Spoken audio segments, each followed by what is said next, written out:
है। तो शुरू करेंगे।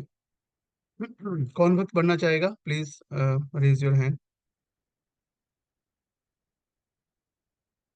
Okay, Vishal Prabhu, you can start.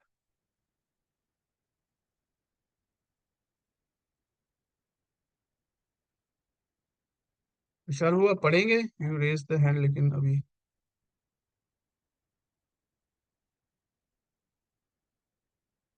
Okay.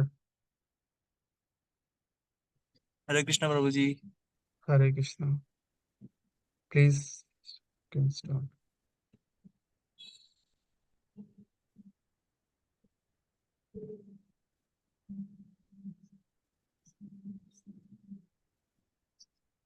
परिक्रमा पुजारी अन्य भक्तों से पहले उठ जाते हैं। बिना अधिक सुविधा के भी वह समय पर एवं अनुशासन पूर्वक भी श्री श्री निताई गौर सुंदर की सेवा करते हैं। उनकी सेवा प्रातः शीघ्र आरंभ होती है। मंगल आरती के समय तक भगवान सज धज कर आने वाले दिन के लिए तैयार किए जाते हैं। पुजारियों को कहना है कि परिक्रमा के दौरान विग्रहों की सेवा मंदिर की सेवा से भिन्न है। हमारा अधिकांश समय परिक्रमा करते हुए बीतता है और प्रत्येक यात्री भिन्न निवास रहता है। कई बार बिजली तक नहीं रहती और सामान्यतः विग्रह एवं उनके सामान आदि को रखने की भी अधिक व्यवस्था नहीं होती। इन परिस्थितियों में अर्चना के उच्च मानदंडों को बनाए रखना चुनौतीपूर्ण है। पुजारियों द्वारा समय पर यथासंभव सेवा करना अपने आप में प्रशासनीय है प्रशंसनीय है। तुलसी आरती के बाद एक व्यवस्थापक ने घोषणा की, आज हम 20 किलोमीटर चलेंगे। यह हमारी परिक्रमा की सबसे लंबी यात्राओं में से एक होगी। मुझे भक्तों की हांफने की आवाज सुनाई दी, जबकि कुछ साहसी यात्रियों ने इस चुनौती को स्वीकार करते हुए हरि बोल का जय घोष किया। तो आप सभी तैयार हैं आज 20 किलोमीटर चलने के लिए? तो जो जो भक्त हैं वो चैट विंडो में हरि बोल टाइप करेंगे। ठीक है। जो नहीं है तो फिर वो यहीं पे रुक सकते हैं, मधुबन में ही अपना घर बना सकते हैं। ठीक है। तो कौन कौन है चलने को तैयार? चैट विंडो में टाइप कर सकते हैं हरि बोल। Okay, nice. कविता माता जी, विशाल प्रभु, सुमंतनी माता जी, अंशु बंसल माता जी, सीमा तिवारी माता जी, रोहिणी माता जी, दीप्ति माता जी, वीना माता जी, मोनिका माता जी। Okay, very nice. चलो शुरू करते हैं। हरि बोल। Let's see. तो हैं आगे शिला प्रभुपाद जी हैं, उनके पीछे श्री श्री गौर हाँ। निताई। हाँ, और फिर वैष्णव हैं, तो सन्यासीगण है, और पीछे देखिए इस प्रकार से। तो मंगला आरती वाला करने के बाद तुलसी आरती हम सबने कर लिया है। तो अब सभी तो हल्का ठंड लग रहा होगा, तो आप हल्का स्वेटर या कंबल वाला ले सकते हैं, थोड़ा हल्का शॉल ले सकते हैं, कैप वगैरह भी पहन सकते हैं अगर ठंड लग रही हो तो। बीमार हो मत हो जाइएगा अदरवाइज आप। अभी हमें जो है ना 24 दिन और परिक्रमा करनी है। ठीक है, तो सेहत का सभी ध्यान रखिएगा अपनी। ठीक है। अब थोड़ा खो जाइए ब्रज में आप, है ना, इमेजिन कीजिए। महाराज ने अनुभव की तरह लिख रहे हैं इसको। हाँ, तो हमें वहां पे अपनी कॉन्शियसनेस को भी लेके जाना है साथ में। ठीक है।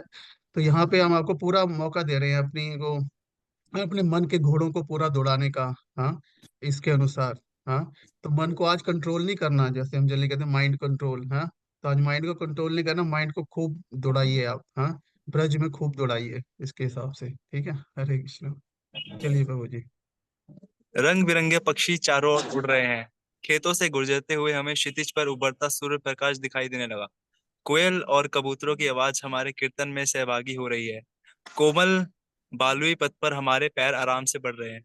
जहां तहां मिट्टी के घर दिखाई पड़ते। कुछ वक्त ऐसे थे जो सबसे पीछे चलते हुए जप करते।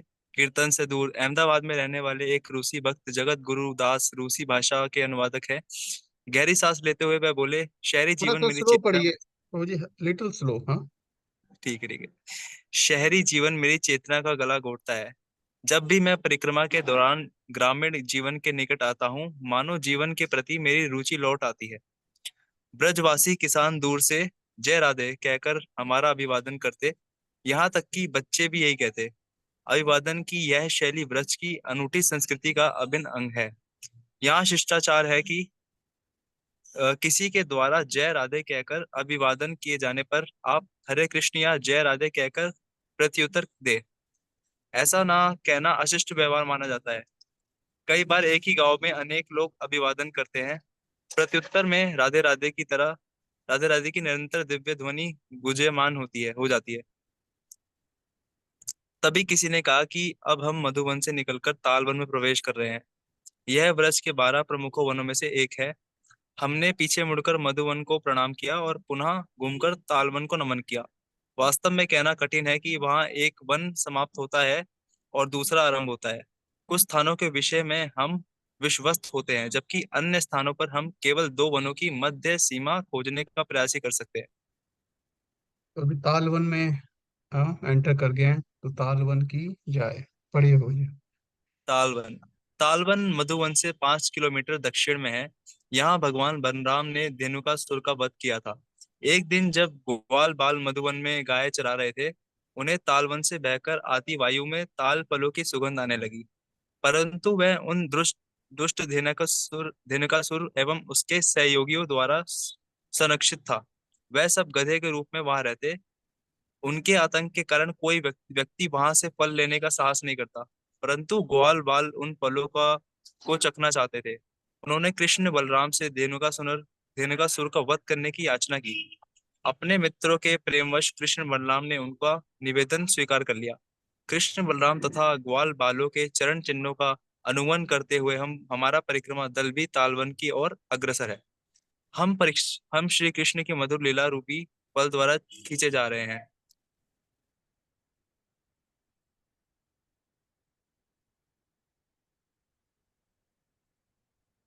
तो वहां ये पहुंचने ताल वृक्ष, तो ये ताल ओ, वृक्ष हम देख सकते हैं। अभी तो वहां पे नहीं है, बट उस समय बहुत सारे ताल वृक्ष थे, उसके ऊपर एक फल लगता था ताल का। डोंट नो एग्जैक्टली क्या है ताल, खजूर टाइप की कोई चीज थी, जो कि बाल ग्वाल, हाँ, चाहते थे कि वो खाएं एक्चुअली। मतलब वो चाहते थे कि कृष्ण बलराम को खिलाना चाहते थे वो, हाँ। तो इसलिए उन्होंने उनसे निवेदन किया। और ये जो ध्यान का सूर था, ये बेसिकली इग्नोरेंस का, है ना, अज्ञानता का प्रतीक है। तो पढ़िए अभी टेलर। वहां पहुंचने पर बलराम ने हाथी के समान बल प्रदर्शित करते हुए अपनी शक्तिशाली भुजाओं से ताल वृक्ष हिलाए और इससे फल नीचे गिरने लगे। धेनुकासुर यह शोर सहन नहीं कर सका। यह देखकर सब असुर चिल्लाते हुए चारों ओर से दौड़ पड़े। उन्हें उन्हें आया देख कृष्ण बलराम एवं बालक खड़े होकर हंसने लगे। हंसने में व्यस्त बलराम का ध्यान हट गया और धेनुकासुर ने अपने पिछले दो पैरों से उन्हें कसकर दुलट्टी मारी। यद्यपि प्रहार वृक्ष के समान था, बलराम जी को इसका कुछ पता नहीं चला। अपने प्रहार का बलराम पर कोई प्रभाव न देखकर असुर क्रोधित हो उठा। उसका विवेक नष्ट हो गया। बलराम के सम्मुख खड़े होकर उसे पुनः उन्हें दुलाटी मारी। इस बार बलराम ने एक हाथ से तुरंत उसे गधे के दोनों पैर पकड़े और हवा में घुमाते हुए वृक्षों के ऊपर दे फेंका। बलराम द्वारा घुमाए जाते समय बलराम द्वारा घुमाए जाते समय ही उस असुर के प्राण पखेरु उड़ गए। बलराम ने असुर को सबसे ऊंचे ताल वृक्ष पर फेंका था और असुर का शरीर इतना भारी था कि वह ताल वृक्ष टूटकर दूसरे वृक्ष पर गिरा। इस प्रकार अनेक वृक्ष गिर गए। प्रतीत होता मानो उस वन में तूफान आ रहा था, जिससे एक एक करके वृक्ष गिर रहे थे।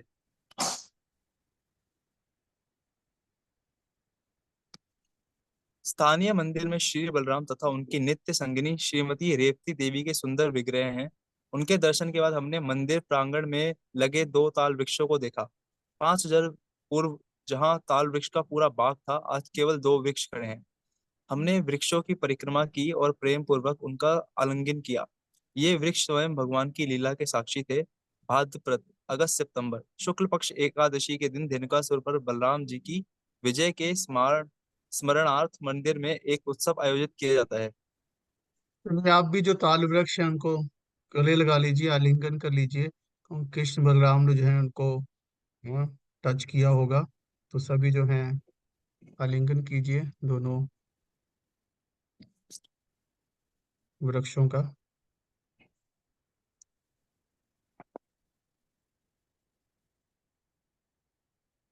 तो रेवती यहाँ पे देवी। दर्शन कर सकते हैं अभी जिस मंदिर के बारे में हम पढ़ने जा रहे हैं। यहाँ पे कृष्ण बलराम और रेवती जी, जो कि बलराम जी की, है ना, धर्म पत्नी है। तो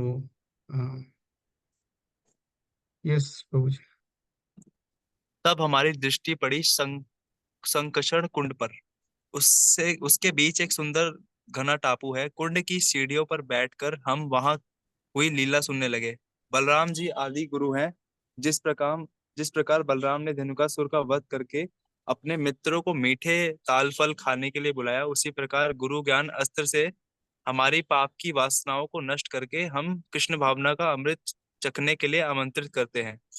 श्री बलराम के चरण कमलों पर प्रणाम करके हमने उन्हें अपनी उनसे अपनी चेतना में गहरे बैठे अनर्थों को हटाने की प्रार्थना की, जिससे हम कृष्ण भक्ति के दुर्लभ एवं सर्वाधिक मधुर फल का आस्वादन कर सके। तो ये बहुत अच्छा यहाँ पे है ना महाराज बता रहे हैं एक्चुअली। तो ये ध्यान को जैसे मैंने बताया, ये अज्ञानता या मतलब मिट जो भौतिक बुद्धि जो होती है, मटेरियलिस्टिक इंटेलिजेंस, हाँ, और अज्ञानता का, आध्यात्मिक अज्ञानता का निर्देशक है ध्यान का सुर। और उसको नष्ट कौन करता है? बलराम जी। तो बलराम जी कौन है? गुरु हैं, आदि गुरु। हाँ, तो स्वयं कृष्ण के जो है फर्स्ट एक्सपेंशन है बलराम जी। और जो गुरु तत्व हैं बलराम जी, है ना, उसको रिप्रेजेंट करते हैं। तो गुरु का काम क्या है? तद्विधि परिनिपातेन परिप्रश्नेन सेवया उपदेक्षन्ति ते ज्ञानम ज्ञानी स तत्वदर्शिना। तो गुरु है तत्वदर्शी होते हैं। तो जो तो भक्त जाता है और उनके पास अ, जाके क्या लेता है? उनसे शिक्षा लेता है। और वो साथ के शिक्षा भी देते हैं, और साथ में अनर्थों को नष्ट करने के लिए, भक्ति करने के लिए हम सबको क्या चाहिए होता है? बल चाहिए होता है, आध्यात्मिक बल चाहिए होता है। तो नहीं तो हमारी जो भौतिक वासनाएं हैं, मटेरियल डिजायर्स हैं, वो हमें ओवर पावर कर लेती है, हमारा माइंड हमें ओवर पावर कर लेता है। तो उनसे लड़के अपने मन को भगवान में लगाने के लिए, भगवान के नाम में लगाने के लिए हम सबको बल चाहिए, आध्यात्मिक बल चाहिए। और ये बल कौन देता है? बलराम जी देते हैं। और अज्ञानता रूपी इन अनर्थों को हटाते हैं जब, तो जब अनर्थ निवृत्ति होती है, उसके बाद भक्ति का जो है मधुरता, जो है मीठा फल जो है भक्ति का, उसका हम आस्वादन कर पाते हैं। जैसे भक्ति में बढ़ने की स्टेजेस होती हैं: श्रद्धा, साधु संग, हाँ, भजन क्रिया, अनर्थ निवृत्ति, हाँ, कि जो भी सारे भौतिक कल्मिश हैं, वो हृदय से हटते हैं। उसके बाद जो है फिर निष्ठा, रुचि, फिर आती है रुचि, आसक्ति, भाव और प्रेम। तो रुचि के स्टेज पे फिर हमें जो है भगवान के नाम बहुत मधुर लगता है, लाइक दैट। तो लेकिन ये सब गुरु की कृपा से, वो जो हमें नॉलेज देते हैं अपनी शिक्षा से, और उनकी इंस्ट्रक्शंस को फॉलो करने का हमें बल देते हैं वो हमें, जिससे हम नाम जप अच्छे से कर सकें। तो हम प्रार्थना कर सकते हैं यह बलराम जी का दर्शन करते हुए कि हमें वो अ, बल दे, जिससे हम भगवान कृष्ण का जो है शेल्टर ले सकें। हरे कृष्ण। पढ़िए प्रभु जी।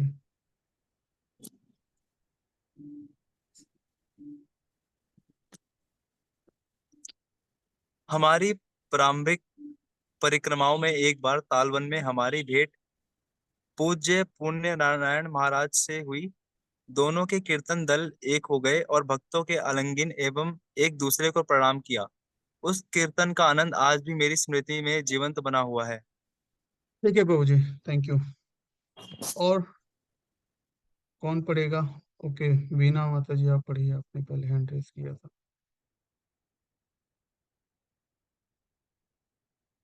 अनम्यूट कर लीजिए। कुमुद वन से, हाँ।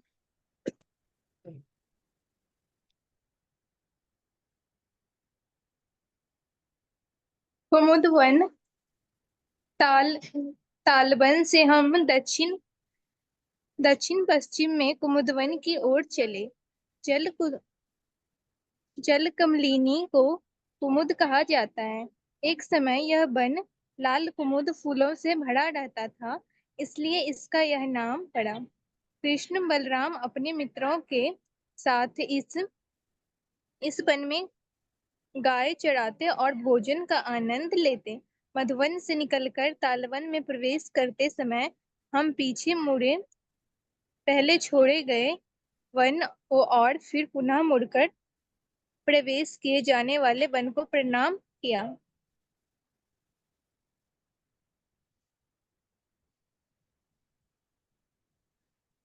आदि बड़ा पुराण में कहा गया है, हे देवी, यह तीसरा वन कुमुदवन परम श्रेष्ठ है। इस वन की यात्रा करने वाला व्यक्ति मेरे धाम में पूजनीय बन जाता है। भक्ति रत्नाकर। पदानुकुंड का जल पद्म कुंड। प्रातःकालीन पद्म कुंड। पद्म कुंड का जल प्रातःकालीन सूर्य किरणों से दमक रहा है। कहा जाता है कि भगवान कपिल ने यहाँ तपस्या की थी। कुंड के निकट उनका एक छोटा मंदिर इसकी पुष्टि करता है। वराह पुराण में कहा गया है कि इस कुंड में स्नान करने से व्यक्ति के हृदय में समस्त वैदिक ज्ञान प्रकट होता है। यह विचार करके हम कुंड में डुबकियां लगाने लगे।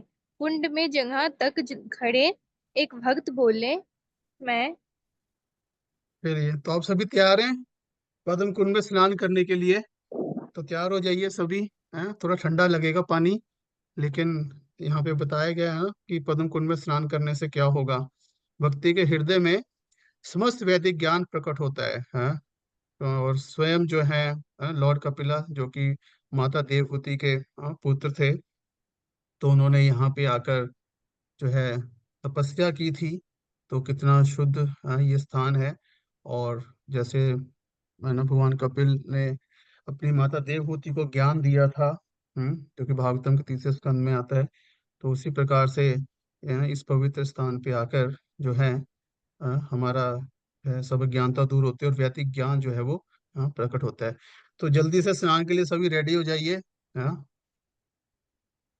ठीक है, तो अभी सारे पानी में घुसेंगे। ठीक है।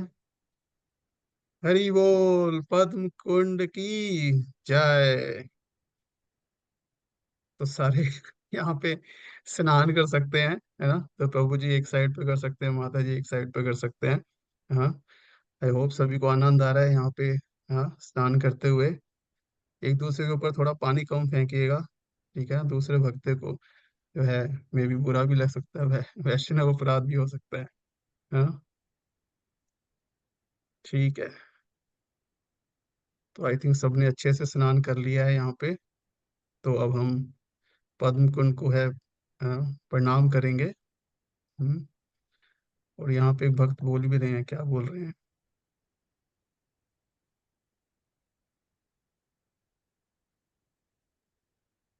पढ़िए माता जी। मैं एक पग पग एक मिनट हमारा शुद्धिकरण। नहीं नहीं, एक मिनट, आई थिंक मिस हो गया एक। हाँ, ये है। हाँ, तो एक भक्त जो क्या कह रहे हैं कि मैं एक तिहाई वैदिक शास्त्र को समझ गया हूँ। चलिए पढ़िए। एक तिहाई वैदिक शास्त्रों को समझ गया हूँ। यह भक्ति शास्त्री पढ़ने से कहीं अधिक सरल है। कुछ हाँ, वर्षों पूर्व एक तो ये भक्ति परिक्रमा शास्त्री जो है, एक मिनट, तो ये भक्ति शास्त्री जो है ये इस्कॉन में कोर्स कराया जाता है। हाँ, तो बेसिक जिसमें भगवत गीता, ईशोपनिषद, नेक्टो इंस्ट्रक्शन, नेक्टो डिवोशन, ऐसे बुक्स कवर की जाती हैं। तो मतलब एक तरह से डिफिकल्ट होता है कई वक्तों के लिए ना, इस तरह से पढ़ना सारी बुक्स। तो वो कह रहे हैं कि मैं तो नहा के ही मुझे सारे जो है एक तिहाई वैदिक शास्त्र समझ में आ गए। तो भक्ति शास्त्री करने से ये ज्यादा आसान है। हाँ, तो बढ़िया है। तो जिसको ज्यादा बुक्स पढ़ने से डर लगता है वो जाके पद्म कुंड में स्नान कर सकते हैं। चलिए, हरे कृष्ण। चलिए माता जी। कुछ वर्षों पूर्व एक परिक्रमा के दौरान हमें पता चला कि हमारा प्रसाद लाने वाला ट्रैक्टर किन्हीं कारणों से नहीं पहुंच पाएगा। हमें भगवान के वचनों पर विश्वास था कि ब्रज में कोई भूखा नहीं रहता। कुछ भक्त दौड़कर अगले गांव में गए और भोजन की व्यवस्था में जुट गए। जब परिक्रमा दल वहां पहुंचा तो एक ब्रजवासी हमें अपने घर ले गए। बाल्टियों में भर भर कर छाछ तथा गुड़ द्वारा हमारा स्वागत किया गया। राधा कुंड दासी ब्रजवासी स्त्रियों के साथ मिलकर रोटियां बेलने और गोबर के उपलब्ध पर उन्हें उन्हें रोकने लगी उन्हें सेकने लगी। शीघ्र ही अचार लाया गया और हम सब प्रसाद सेवा के लिए बैठ गए। सब भक्तों ने एक मत से कहा कि वे जीवन भर ब्रजवासियों के ऐसे उदार आतिथ्य एवं प्रसाद के अद्भुत स्वाद को भूल नहीं पाएंगे। श्री श्री निताई गौर सुंदर महाप्रसाद की जय। तो ये हम यहाँ पे देख सकते हैं माता जी जो है रोटी और अचार और इस प्रकार से ब्रजवासियों द्वारा दिया गया प्रसाद पा रही हैं। तो ये भगवान का धाम है, भगवान का घर है, तो यहाँ पे कोई कष्ट नहीं है, यहाँ पे सबको, कोई भी है ना भूखा नहीं रहता यहाँ पे। तो महाराज अपना एक्सपीरियंस शेयर कर रहे हैं पहले का। चलिए माता जी आगे पढ़िए। ग्रामीण क्षेत्रों में हम अनेक छोटे छोटे गांवों से गुजरते। मार्ग में एक जगह चरखी में जुता बैल गत्रे का रस निकाल रहा था। फिर क्या, सबके थैले से लोटे निकल आए और गाढ़े स्वादिष्ट रस ने सबके गलों को तर कर दिया। इतना ही नहीं, चरखी वाले ने हमें गत्रे ले जाने के लिए भी कहा। ताजा होकर हम आगे बढ़े। कुछ देर में देहाती कच्चा रास्ता समाप्त हुआ और हम सन संतनु कुंड जाने वाली पक्की सड़क पर पहुंचे। कुछ यात्री लंगड़ा रहे हैं। छाले छाले मैंने कुछ भक्तों के पैरों में कपड़े की पट्टी बंधी देखी और पहले से अधिक भक्त जूते पहने दिखाई दिए। कुछ भक्त केवल एक ही जूता पहने थे। हम धीरे चलने लगे, छायादार स्थानों पर ठहरकर धीमी गति चल रहे यात्रियों की प्रतीक्षा करते। तारकोल की सड़क सूरज से तप रही है और गर्म हवा के उठने से दूर के दृश्य धुंधला रहे हैं। दूर दृष्टि डालने पर हमें संतनु कुंड पर स्थित मंदिर का ऊंचा गुलाबी गुंबद दिखाई पड़ा। हमारे पैरों में पीड़ा हो रही है, परंतु हमारे चेहरे मुस्कुरा रहे हैं। हम इस गर्मी में प्रत्येक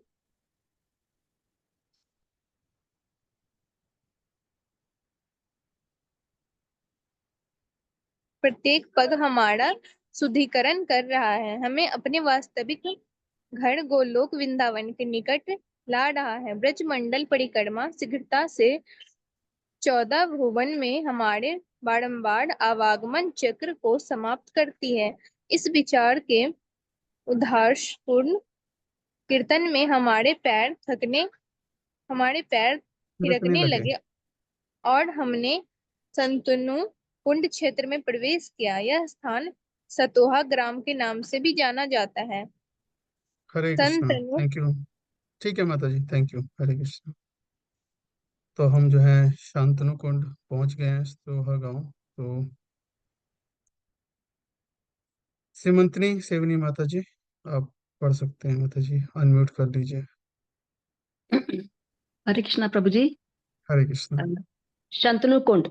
शंतनु कुंड गांव सूखा है। सूर्य से तपी भूमि पर जहां देखो धूल उड़ रही है। हम कीर्तन करते हुए शंतनु बिहारी के मंदिर पहुंचे। मंदिर कुंड के बीच एक टीले पर बना है। जब हम वहां पहुंचे, 5 ब्रजवासी मधुर सुरताल में घंटे बजाते हुए श्री कृष्ण के नामों से भरे गीत गा रहे थे। शंतनु बिहारी का रंग काला तथा उनकी कमर पतली है। श्रीमती राधा रानी कद में छोटी तथा स्वर्णिम कांति से युक्त हैं। राधा कृष्ण के लाल वस्त्रों पर चमकीला गोटा लगा है, जिससे वे पीले पृष्ठपट पर खिल कर दिखते हैं। यद्यपि बाह्य रूप से यह गांव निर्धन एवं रूखा सूखा दिखता है, परंतु यह मंत्र मुग्ध करता भगवान का दर्शन और गांव वालों की उत्कृष्ट भक्ति हमें धाम पर पड़े आवरण से परे ले जाती है। पूरे ब्रिज में ये विग्रह निसंतान दंपतियों को संतान देने के लिए प्रसिद्ध है। मंदिर पुजारी के पास उन दंपतियों की सूची है जिनकी प्रार्थना यहाँ आकर पूरी हुई है। सीढ़ियों के नीचे उतरते समय स्थानीय बच्चे हमारे ऊपर कुंड का जल छिड़कने लगे और कुछ भक्तों ने उनके नन्हे हाथों में सिक्के थमा दिए। निकट ही दतिया नाम का गांव है। यहाँ श्री कृष्ण के दंतवक्र का वध किया था। भक्ति रत्नाकर में कहा गया है कि कुरुक्षेत्र में ब्रजवासियों से मिलने के पश्चात श्री कृष्ण के मन में वृंदावन, आगे प्रभु जी,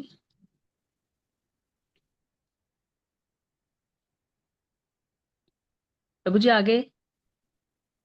माता जी डिस्प्ले तो हो रहा है यहाँ पे। नहीं, मेरे पास नहीं आ रहा प्रभु जी। अच्छा, एक सेकंड, यहाँ नहीं आ रहा मेरे को। दोबारा एक वृंदावन, बार। वृंदावन के बाद नहीं आ रहा। डोंट नो माता जी, यहाँ तो डिस्प्लेड है, मैं तो कुछ ये नहीं कर क्या हुआ? सकता। आप ये मेरे फोन में ही नहीं आ रहा प्रभु जी। दोबारा एक बार। हाँ, ये रहा। दोबारा क्या करूं प्रभु जी? औरों को भी नहीं हो रहा क्या? बाकी को डिस्प्ले हो रहा है या नहीं हो रहा है? प्लीज तो यस और नो चैट विंडो में, अगर अब आपको हुआ दिख है, रहा है तो अब आ यस। गया। नहीं, अच्छा, नहीं हो रहा है, एक मिनट, एक मिनट, जी मैं दोबारा अब हो गया, अब हो गया प्रभु जी, अब आया है। हाँ, एक मिनट मैं दोबारा करता हूँ, मे भी कुछ। अब आ रहा है? हाँ जी, अब आया है। ठीक है। भक्ति रत्नाकर में कहा गया है कि कुरुक्षेत्र में ब्रजवासियों से मिलने के पश्चात श्री कृष्ण के मन में वृंदावन जाने की तीव्र इच्छा हुई। मथुरा में दंतवक्र का वध तो केवल एक बहाना था। वास्तव में अपने अति प्रिय पार्षदों से मिलने के लिए मथुरा आए थे। दंतवक्र को यह नाम इसलिए मिला क्योंकि उसके दांत टेढ़े मेढ़े थे। दतिहा गांव का नाम दंतवक्र वध से जुड़ा है। दति शब्द दंत से आया है और हा का अर्थ है मारना। हम शांतनु कुंड के निकट बैठ गए और राधा रमन स्वामी के मुख से इस स्थान पर हुई लीला सुनने लगे। महाराज शांतनु ने यहाँ ऐसे पुत्र को प्राप्त करने के लिए तप किया था जिसकी ख्याति अमित हो और तथा जो अपनी इच्छा से अपनी मृत्यु के समय का चयन कर सके। इस प्रकार 12 महाजनों में से एक भीष्मदेव उनके पुत्र बने। वर्षों पश्चात श्री कृष्ण अपने मित्रों के साथ खेलने शांतनु कुंड पर आए। हम्म।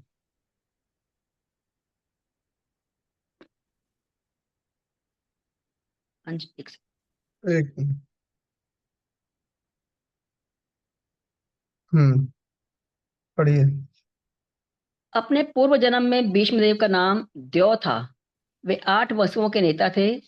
स्वर्ग की गाय चुराने के कारण इन 8 को वशिष्ठ मुनि द्वारा मनुष्य जन्म जन्म लेने का शाप मिला था। अपने अपराध का बोध होने पर वसुओं ने गाय लौटा दी और मुनि से क्षमा याचना करने लगे। यद्यपि मुनि उनकी प्रार्थनाओं से प्रसन्न हो गए, परंतु वे उच्चारित हो चुके शाप को निरस्त नहीं कर सकते थे। वसुओं को सांत्वना देते हुए उन्होंने कहा कि द्यौ को छोड़कर शेष 7 वसु मनुष्य जन्म लेते ही अपने शाप से मुक्त हो जाएंगे। चूंकि द्यौ उनके नेता तथा चोरी से प्रमुख सूत्रधार थे, इसलिए उन्हें पृथ्वी पर पूरा जीवन व्यतीत करना होगा। वसुओं की निराशा देखकर स्वर्ग में बहने वाली गंगा का हृदय द्रवित हो गया और वे पृथ्वी पर उनकी माता बनने के लिए मान गईं।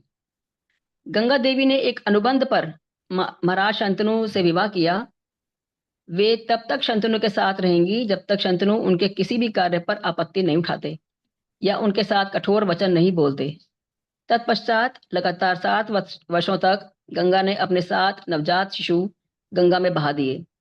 इस प्रकार 7 वसु तुरंत अपने शाप से मुक्त हो गए। परंतु महाराज शंतनु अत्यंत उद्विग्न थे। अनुबंध का स्मरण करके वे अभी तक चुप रहे थे। तब उनके 8वें पुत्र का जन्म हुआ। उनकी नियति भी अपने भाइयों जैसी ही थी, परंतु इस बार राजा की सहन शक्ति अपनी सीमाएं पार कर गई। उन्होंने अपने पुत्र की हत्या करने के लिए गंगा देवी से भर्त्सना की। तब गंगा ने उन्हें अपने बच्चों की वास्तविक पहचान और वशिष्ठ मुनि के शाप के विषय में बताया और यह भी बताया कि इस 8वें पुत्र का भाग्य महाराज शंतनु के साथ पृथ्वी लोक पर रहना ही है। तो यहाँ पे हम शांतनु कुंड के जो है दर्शन कर सकते हैं, और इसी मंदिर में जो ऊपर की साइड हम देख सकते हैं शांतनु बिहारी जी का मंदिर है। तो यहाँ पे विग्रह के दर्शन तो नहीं है दिखाए गए। लेट मी सी, एक मिनट जरा, एक मिनट रुकिए। इसी अगर इंटरनेट में मिल जाते हैं तो अम,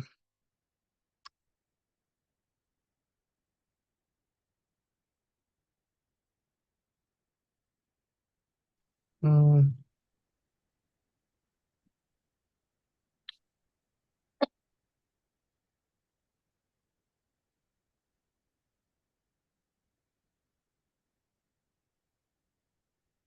अम,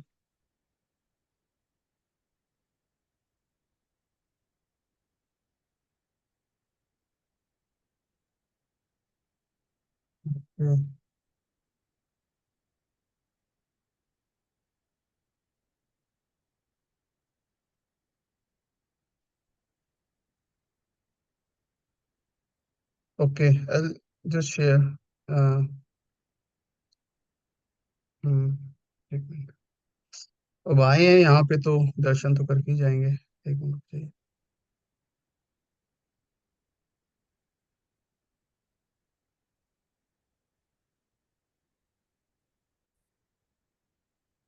ये शांतनु बिहारी जी हैं यहाँ पे।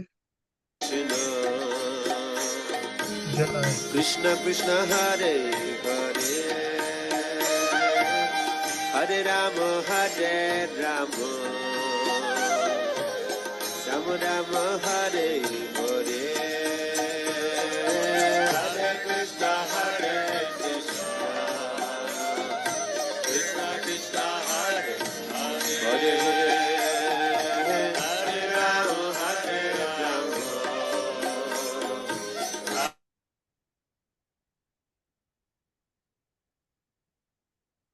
हरे कृष्ण कृष्ण कृष्ण हरे शांतनु बिहारी जी की जय। के तो हम कहाँ थे? तो हाँ, कथा चल रही थी गंगा माता जी की।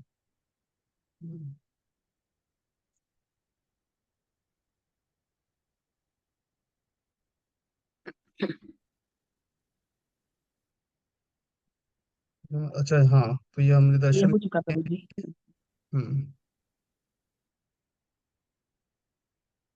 हाँ जी, ये बोला। यह कहकर गंगा देवी स्वर्ग लौट गईं और अपने साथ अपने पुत्रों को भी ले गईं। उन्होंने शांतनु को वचन दिया कि 16 वर्ष पश्चात में वे उसे एक ऐसे प्रतिभावान शक्तिशाली योद्धा बनाकर उन्हें लौटा देंगी। उस पुत्र का नाम हुआ देवव्रत। एक दिन महाराज thank you, Shantanu one okay. Thank you माता जी, थैंक यू। और एक भक्त पढ़ सकते हैं। ओके, नेक्स्ट कौन है? तमन्ना माता जी, हाँ पढ़ सकते हैं। थैंक यू माता जी। हरे कृष्ण प्रभु जी। हरे कृष्ण माता जी। एक दिन महाराज शंतनु वन में शिकार खेल रहे थे। वहां उनकी भेंट एक मछुआरे की पुत्री सत्यवती से हुई। उसकी देह गंध तथा सौंदर्य के मंत्रमुग्ध होकर वे उससे विवाह करना चाहते थे। परंतु सत्यवती के पिता ने एक शर्त रखी कि यदि राजा सत्यवती के पुत्र को युवराज बनाएंगे तो ही ये विवाह संभव होगा। राजा का पुत्र देवव्रत पूरी तरह सुयोग्य युवराज था और वे अपने सुख के लिए उसका पद नहीं छीनना चाहते थे। देवव्रत ने अपने पिता की निराशा देखी और शीघ्र ही उसका कारण भी उन्होंने जान लिया। वे सत्यवती के पिता के पास गए और युवराज पद स्वीकार न करने का वचन दिया। इस पर भी सत्यवती के पिता का संदेह बना रहा। देवव्रत ने अपना अधिकार छोड़ दिया था, परंतु यदि कल देवव्रत के पुत्र अपने अधिकार का दावा करेंगे तो सत्यवती के पुत्रों का क्या होगा? अपने पिता को सुख प्रदान करने के लिए दृढ़ प्रतिज्ञ देवव्रत ने आजीवन ब्रह्मचर्य की प्रतिज्ञा ली, जिससे उनकी संतान होने की सारी संभावनाएं समाप्त हो गईं। उसी क्षण आकाशवाणी हुई। भीष्म अर्थात भीषण प्रतिज्ञा करने वाला। महाभारत के पहले अध्याय और परिशिष्ट में इस घटना का वर्णन है। कुंड के निकट आवासीय व्यवस्था करने में वैष्णव एक दूसरे की सहायता करने लगे। कुछ भक्त पैरों के दर्द से और कुछ तेज गर्मी लगने से पीड़ित थे। शारीरिक रूप से अधिक समर्थ भक्त अपने नए मित्रों का सामान उठाकर, पानी लाकर और कपड़े धोकर सहायता कर रहे थे। श्रील भक्ति विनोद ठाकुर लिखते हैं कि वैष्णव सेवा ही परम सिद्धि तथा दिव्य प्रेम रूपी लता का मूल है। फिर पवित्र धाम में वैष्णव सेवा की शक्ति की कल्पना करें। ये सेवाएं भविष्य में हमारे संबंधों को प्रगाढ़ बनाने में सहायता करती हैं। ऐसे थकान भरे दिनों में मेडिकल टीम के भक्तों का कार्य महत्वपूर्ण हो जाता है और वे प्राथमिक उपचार की सामग्री तथा सर्दी, बुखार, दस्त, छोटी मोटी चोटें, छालों तथा मांसपेशी दुखने की दवाइयों के साथ तैयार रहते हैं। संध्या हो चुकी है। हम दामोदरष्टकम गाते हुए भगवान दामोदर को दीप अर्पित करते हैं।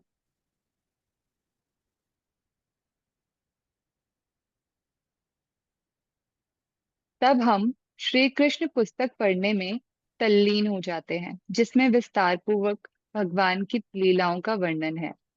अपनी पढ़िए गायों को पढ़िए पढ़िए प्लीज माता जी। अपने गायों को आगे करके श्री कृष्ण श्री बलराम तथा अपने ग्वाल मित्रों के साथ चलते हुए फूलों, सब्जियों तथा गायों के लिए हरी घास से भरे वृंदावन में बांसुरी बजाने लगे। वृंदावन एक भक्त के स्वच्छ मन के समान पवित्र था और मधुमक्खियां फूलों तथा फूलों से भरा पूरा था। वहां चहचहाते पक्षी तथा स्वच्छ जल के सरोवर थे। उनका जल व्यक्ति की सारी थकान दूर करने में सक्षम था। मन तथा शरीर को सुख देने वाला सुमधुर सुगंधित समीर सदैव बहता था। अपने मित्रों को एवं बलराम के साथ श्री कृष्ण ने वन में प्रवेश किया और अनुकूल परिस्थिति को देखकर उनके मन में भरपूर आनंद उठाने की इच्छा जागृत हो गई। वृंदावन इतना अद्भुत है। अगले दिन राधा कुंड की यात्रा के विषय में सुनकर हम उल्लसित आशाओं के साथ अपने खेमे में विश्राम करने चल पड़े। ठीक है, हरे कृष्णा। आप भी अपने अपने खेमे में जाइए और जाके विश्राम कीजिए। सभी का बहुत बहुत धन्यवाद। कल हम यहाँ से राधा कुंड जाएंगे और अब जस्ट सारी रात राधा कुंड के बारे में सोचिए और विश्राम कीजिए और सुबह जल्दी उठ के मंगल आरती कीजिए और भगवान के नाम का जप कीजिए। ठीक है, Hare Krishna. Thank you very much. किसी भक्त का कोई प्रश्न, कोई कोई कमेंट, एनीथिंग, कुछ शेयर करना चाहते हैं?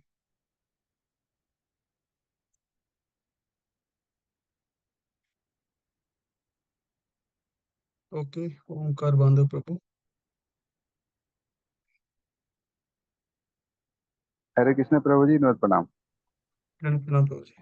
जैसे कि प्रभु जी जो जैसे आज मैंने सुना उस हिसाब से मतलब जो भीष्म पितामह थे वो एक तरह से मतलब वसु थे ना, मतलब।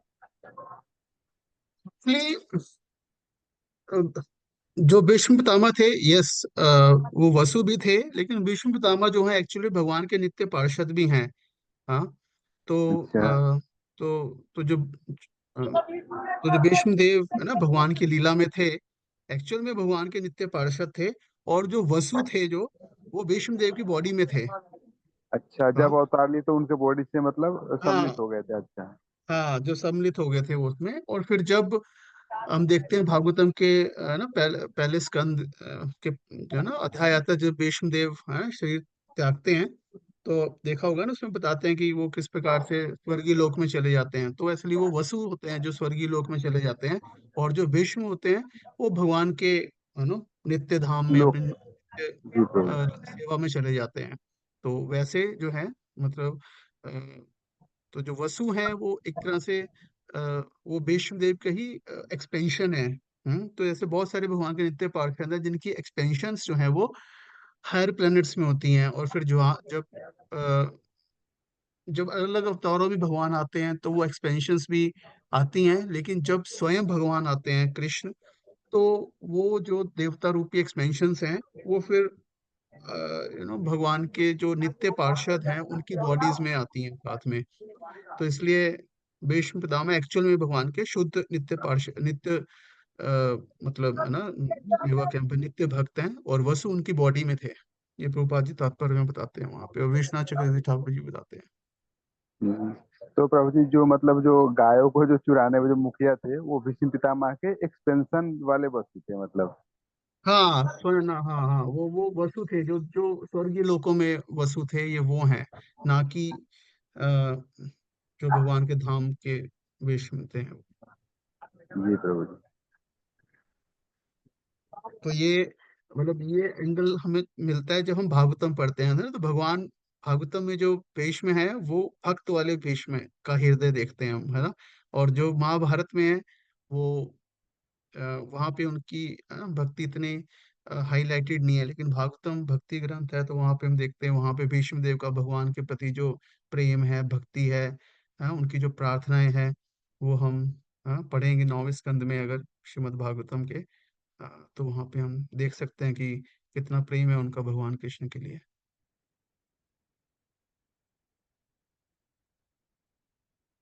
हरे कृष्ण। ओके, राधिका माता जी। हरे कृष्णा प्रभु जी।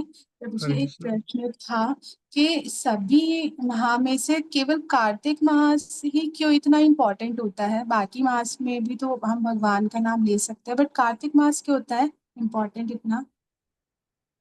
ये भगवान की करुणा है, एक्चुअली में भगवान का प्रेम है कि वो ऐसे है ना स्पेशल है ना समय, जैसे मान लो एकादशी का दिन होता है, या फिर कार्तिक मास होता है, पुरुषोत्तम मास होता है, इस तरह से माघ मास होता है, मतलब ऐसे कुछ स्पेशल दिन होते हैं जिस दिन भगवान अपीयर होते हैं।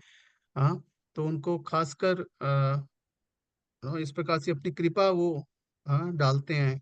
हाँ, ताकि हम सब भक्ति कर सकें, हम सब अपने आप को शुद्ध कर सकें। तो ये भगवान का भगवान की कृपा है एक्चुअल में कि वो ऐसे कुछ खास ऐसे मास बनाते हैं।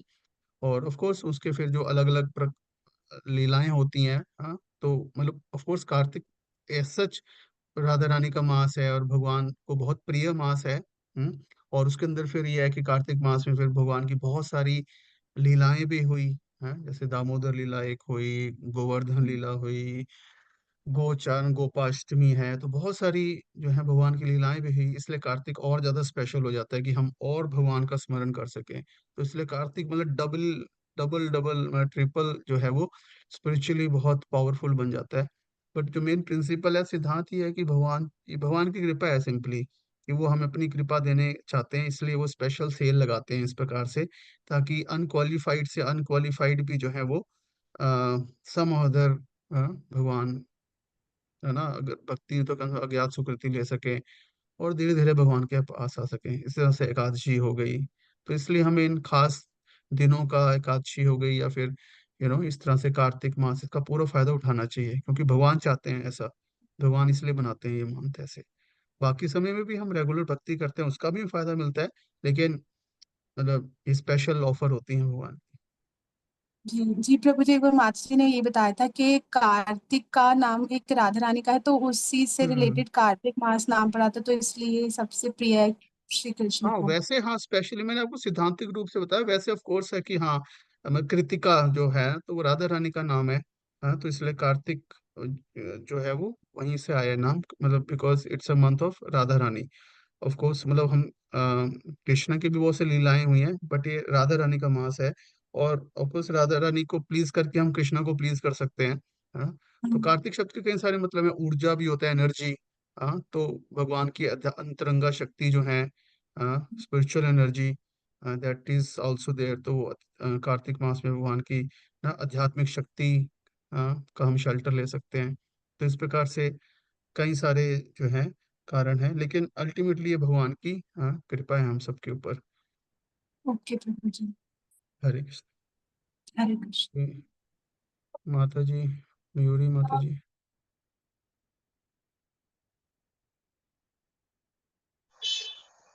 हरे कृष्ण प्रभु जी। मैंने हरे टेक्स्ट में कृष्ण। भी लिखा है ना चैट एक में। मेरे एक से क्वेश्चन था कि आपने कल रीजंस बताए थे ना कि बलराम जी के डीटीज वृंदावन में बहुत सारे हम कृष्ण वर्ण के भी देखते हैं, है ना, डीटीज उनके। तो वो अपनी रीजन क्या क्या बताया था, आप प्लीज रिपीट कर सकते हैं? उसमें आई थिंक एक ही रीजन था मेन, कि वो कृष्ण के मतलब कृष्ण के स्मरण में उनका जो कलर है वो ब्लैकिश हो जाता है।